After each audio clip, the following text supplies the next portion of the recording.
Chapter 2. Country Life.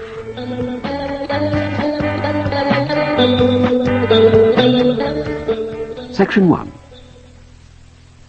Shortly after Arthur had started his new career with Robinson's Electronics, he and Mary were invited down to spend a weekend with Arthur's parents.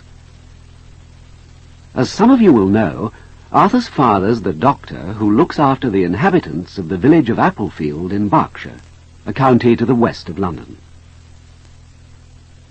Arthur and Mary decided to travel down by coach from Victoria Coach Station. Victoria is only 4 stops from Earl's Court on the district line of the Underground. Arthur went to Victoria straight from work on the Friday afternoon and met Mary and his sister Jennifer, who was also going home that weekend, in the Grosvenor Hotel, opposite the coach station, where they had a cup of tea before starting on their journey. After roughly a 2 hours' ride, the coach pulled up at Applefield Village Green. Although both Arthur and Mary knew Applefield extremely well, they nevertheless were always struck by the contrast between the bustle of London and the peace of the village. Mrs. Newton's always glad to have her children home with her, and she showed this by cooking them all an enormous meal. The following morning, Arthur helped Dr. Newton in the garden. Arthur's father's very proud of his garden. He grows both flowers and vegetables quite successfully. At this time of the year, the cabbages and Brussels sprouts were just about ready, and his dahlias were in full bloom. The 3 ladies went shopping and called on the vicar's wife for coffee, after which they came home and quickly prepared a cold lunch. Dr. Newton and Arthur went straight back into the garden after lunch, as there were still many jobs to be done. By tea time, however, they were sufficiently exhausted to call it a day.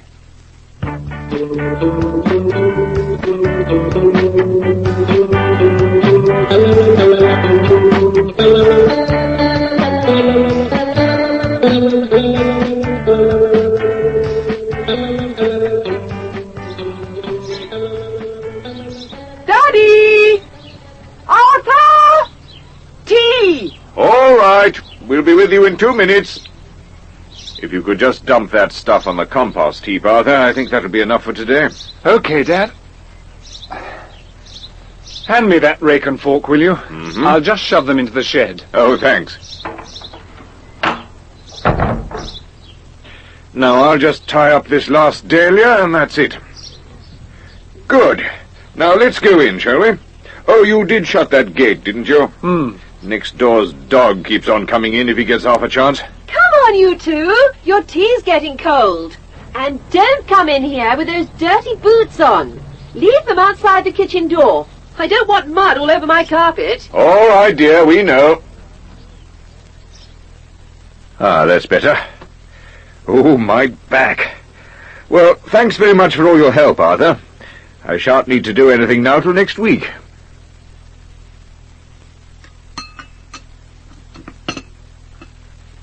You must try some of my chocolate sponge, Mary. Well, I shouldn't really, but it looks so delicious.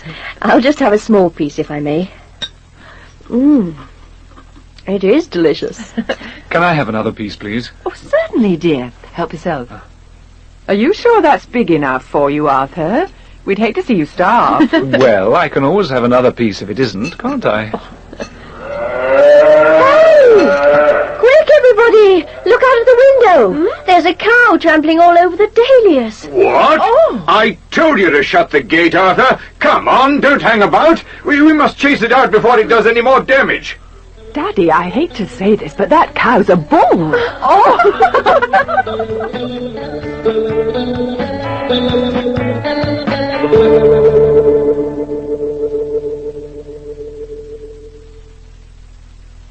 Section 2. This passage is taken from James Herriot's book, It Shouldn't Happen to a Vet. I looked around me. I had been up here several times in June and July, and I could remember the sunshine, the smell of the warm grass, and the scent of flowers and pines that came up the hill from the valley below. But it was hard to relate the smiling landscape of last summer with this desolation. The flat moorland on the fell top was a white immensity rolling away to the horizon, with the sky pressing down like a dark blanket. I could see the farm down there in its hollow, and it too looked different, small and remote, like a charcoal drawing against the hills beyond. A pine wood made a dark smudge on the slopes, but the scene had been wiped clean of most of its familiar features. I could see the road only in places. The walls were covered over most of their length, but the farm was visible all the way.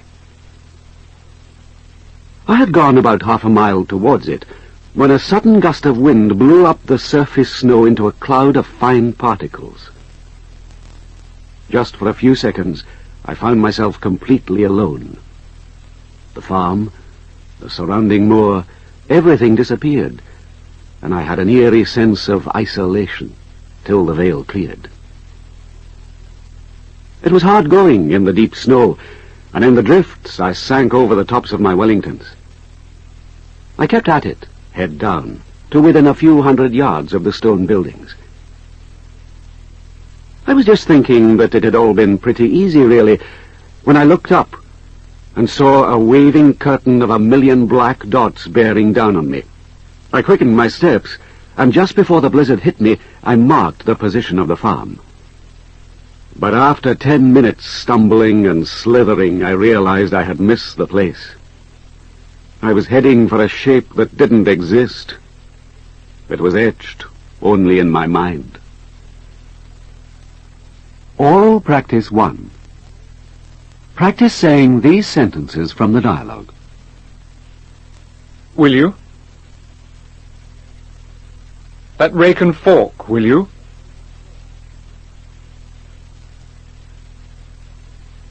Hand me that rake and fork, will you?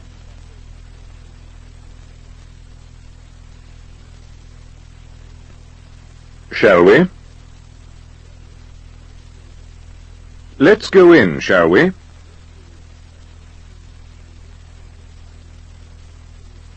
Now let's go in, shall we?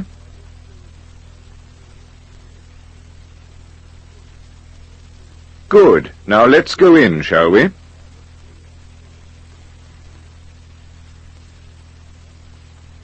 Arthur?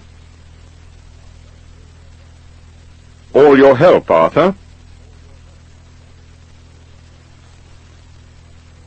Thanks very much for all your help, Arthur.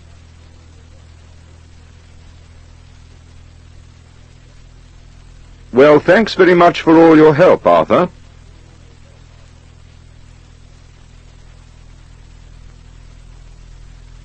If I may. A small piece, if I may. I'll just have a small piece, if I may.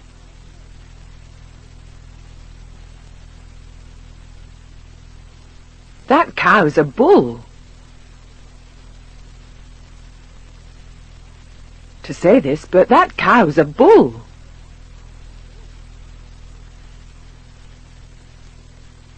I hate to say this, but that cow's a bull.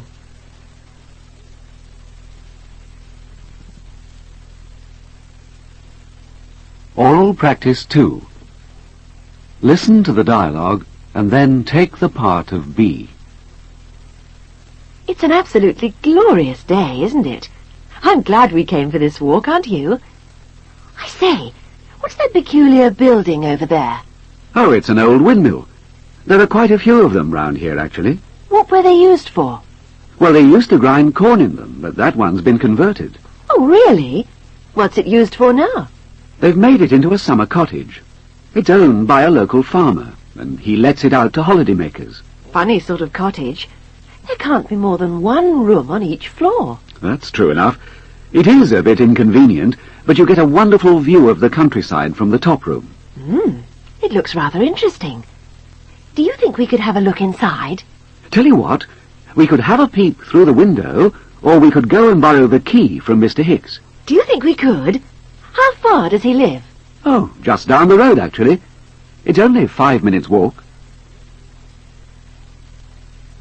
Now, wind the tape back to the beginning of this dialogue, and this time, speak at the same time as B. Now, here's the dialogue again. This time, you take the part of B. It's an absolutely glorious day, isn't it? I'm glad we came for this walk, aren't you? I say, what's that peculiar building over there?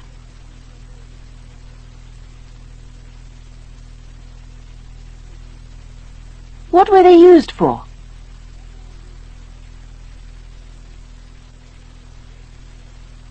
Oh, really? What's it used for now?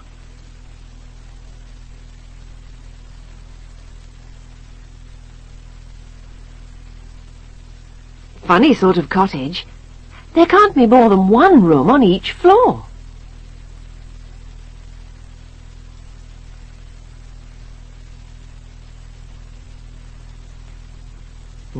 It looks rather interesting. Do you think we could have a look inside?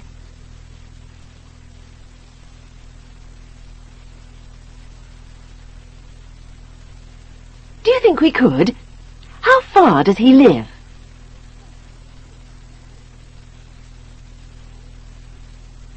Oral Practice 3. This passage is taken from a children's book called Fell Farm Holiday by Marjorie Lloyd. It's about bird watching. Listen carefully and then answer the questions in your book. Of course, you don't see dozens of interesting birds in one day. Sometimes there is nothing at all worth noting. Today I was fairly lucky, though. I got views of 3 different birds and managed some drawings. I'd been hidden and still for about half an hour when a wood warbler came hopping from branch to branch and dropped to the ground just at one side of the hide. I nearly whistled with surprise, because I suddenly noticed what I'd missed before, a little domed nest of moss and leaves in some coarse grass. I expect that I had frightened the bird when I first came along, and it was only venturing back again now. It didn't go inside, but sat swinging on a low twig and singing away a shrill, shivery tee-too note. I decided at the time that it was a willow warbler, though I thought it was a bit big, over 5 inches long and rather light in colour. It was only later, when I looked it up, that I found that it was a wood warbler. It had a bright yellow streak above its eye, and the sides of its neck were yellow. Soon afterwards, I saw a snipe. It came creeping out of the reeds and grasses at the head of the stream, and stood on the muddy shore, digging its long beak into the soft ground, searching for worms. I had never seen a snipe in flight, and I very much wanted to, so I gave a sudden shout to disturb it. Perhaps it's not a very good thing for a bird watcher to startle the birds he is watching, but it was worth it in this case, because it shot up into the air and started flying in zigzags. I had read that it did this, and was pleased to find that it was really true. The third of my birds was a pied wagtail. It came running across the bare ground just in front of the hide, moving in little short rushes, and then pausing to wag its long black and white tail up and down. It's not a rare bird, of course, but I had such a good view of it, and it stayed for so long, that I managed to get a drawing. Oral Practice 4. In this drill, you must describe the inevitable consequences of an action. Listen to the examples first. It isn't going to rain, is it? I don't think I'll take my umbrella. If you don't take your umbrella, it's bound to rain. If you don't take your umbrella, it's bound to rain. I'm going to play poker tonight. I don't suppose I'll lose my money. If you do play poker tonight, you're bound to lose your money. If you do play poker tonight, you're bound to lose your money. Now you go on in the same way. It isn't going to rain, is it? I don't think I'll take my umbrella. If you don't take your umbrella, it's bound to rain. I'm going to play poker tonight. I don't suppose I'll lose my money.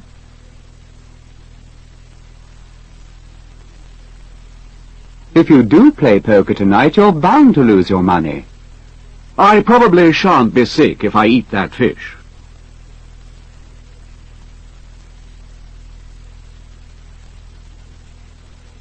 If you do eat that fish, you're bound to be sick. I won't lock my car. Nobody will steal it.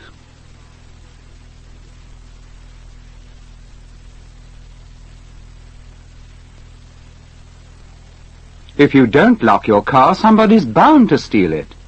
I'm not going to bother to do my homework. I don't suppose I'll get into trouble.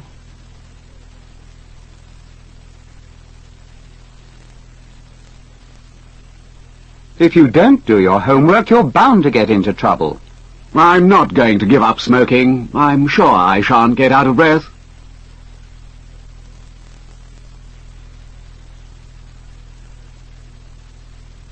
If you don't give up smoking, you're bound to get out of breath. I think I'll drive through London. I don't suppose there'll be a traffic jam.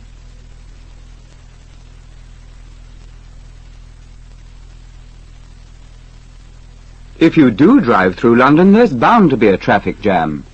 Let's eat at the Ritz. I don't suppose it'll be expensive.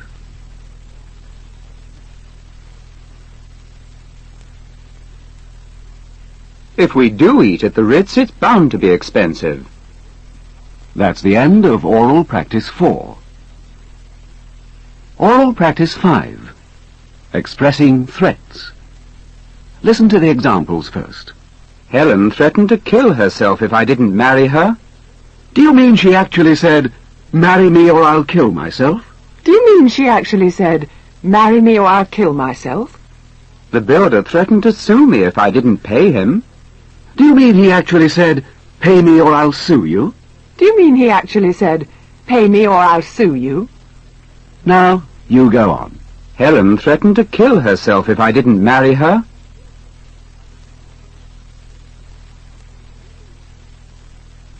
Do you mean she actually said, "Marry me or I'll kill myself"? The builder threatened to sue me if I didn't pay him.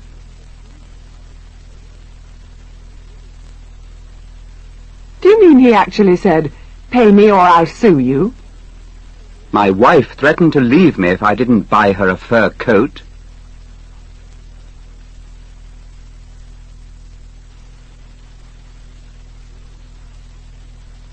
Do you mean she actually said, "Buy me a fur coat or I'll leave you"? My father threatened not to come to the wedding if I didn't invite Uncle Fred.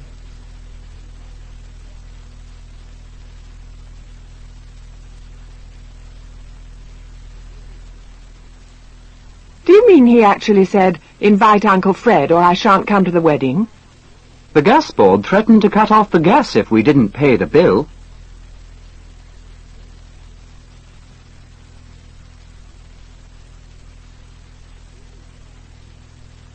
Do you mean they actually said, "Pay the bill or we'll cut off the gas"? The gang leader threatened to shoot the bank manager if he didn't hand over the money.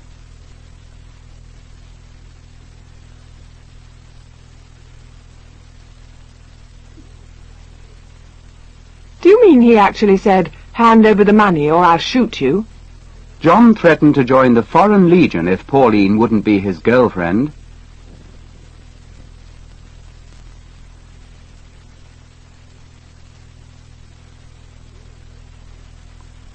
Do you mean he actually said, "Be my girlfriend or I'll join the Foreign Legion"? The shop steward threatened to call a strike if the manager sacked Mr. Smith.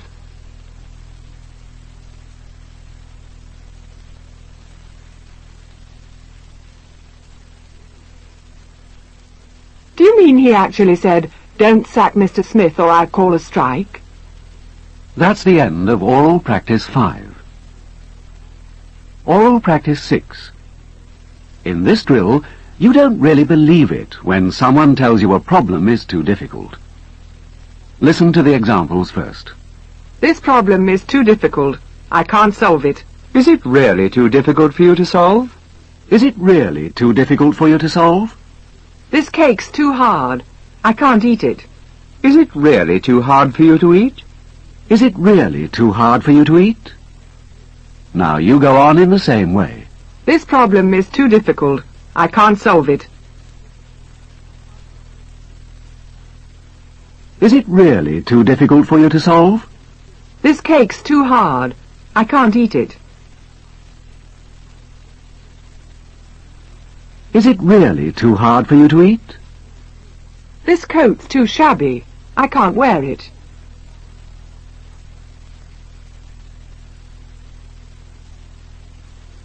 Is it really too shabby for you to wear? My coffee's too strong. I can't drink it.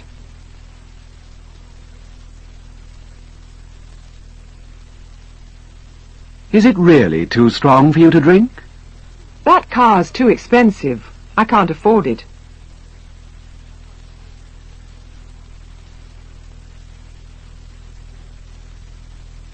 Is it really too expensive for you to afford? This case is too heavy. I can't lift it.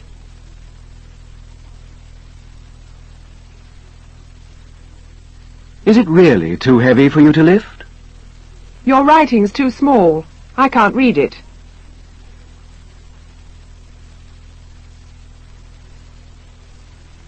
Is it really too small for you to read? This pen's too thick. I can't write with it.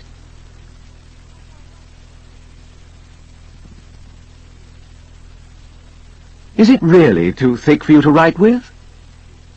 That's the end of Oral Practice 6. Oral Practice 7. Dictation. First, cover up the passage and listen, please. Although I live in London now because of my job, I am still at heart a countryman.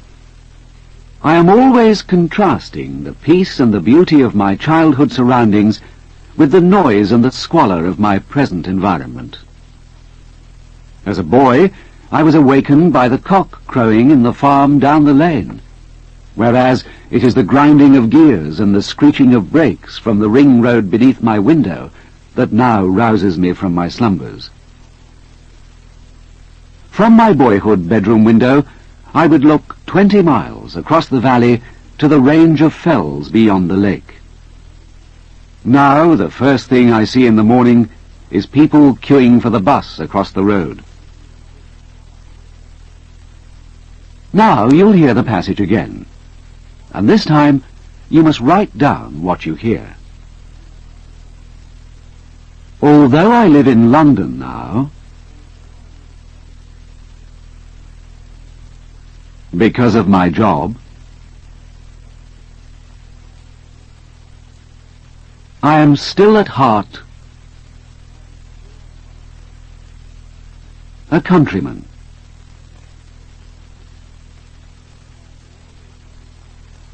I am always contrasting the peace and the beauty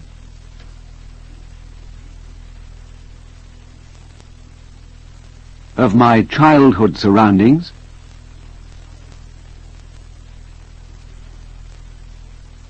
with the noise and the squalor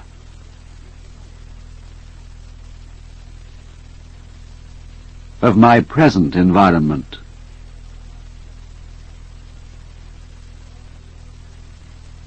As a boy, I was awakened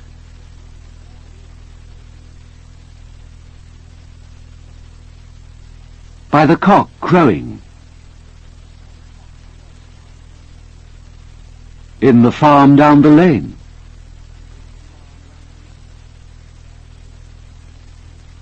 Whereas it is the grinding of gears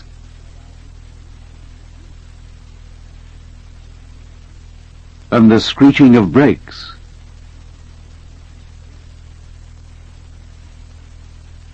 from the ring road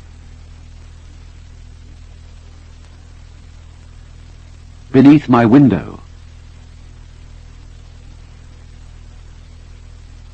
that now rouses me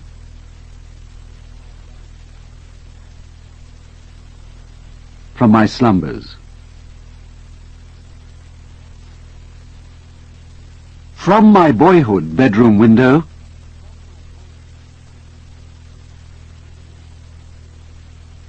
I would look 20 miles.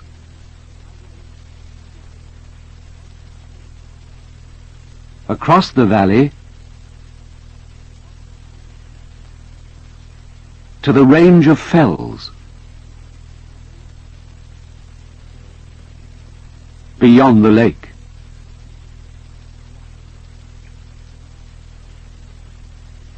Now the first thing